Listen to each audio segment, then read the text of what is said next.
Hello. So, chapter 13 went on to discuss legal terms within real estate, within property. So, to start off, real property is the land and everything permanently attached to it. A fixture is an item that's initially a part of personal property, but then the owners then leave it to stay with the real estate, then belonging to the realty. So then there were water rights, which are the legal ability to use water flowing across or underneath one's property. Then mineral rights are the legal ability to dig or mine the minerals from someone's land.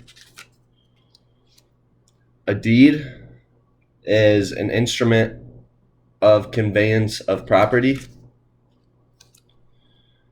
And life estate is the right to own and possess the land until one dies, then giving it off, which would be future interest. So the present right to possess and own the land in the future. So say if my father was to pass away, I would acquire his land because of future interest if he was to put it into my will. So a leasehold is the right to possess property for an agreed upon period of time stated in a lease. A lease is the contract that transfers possessory interest in a property from the lessor to the lessee. So to the tenant, whatnot.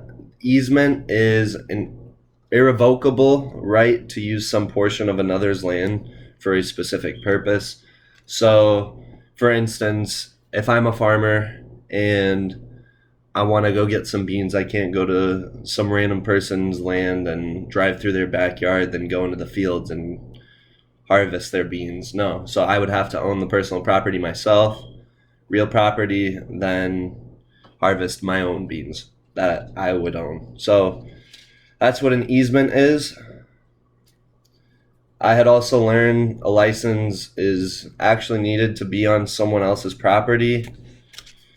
Co-ownership is ownership of land by multiple people and persons, or maybe just multiple companies. It could be just a one sole company, but no, I'm sorry, I scratch that. It would have to be between more than one company, more than one person. So that's what co-ownership is. And then a quit claim deed is a deed that simply transfers to the grantee to the interest that the grantor owns in the property. So there was it was realty talked about, legal terms within realty. So zoning, restrictive covenants, bailments, global dimensions of property law, delivery, eminent domain, condemnation, adverse possession, recording, statutory restrictions, acceptance, and restrictions on land use were all further talked about in chapter 13, but otherwise, that's all I have. Thank you for your time.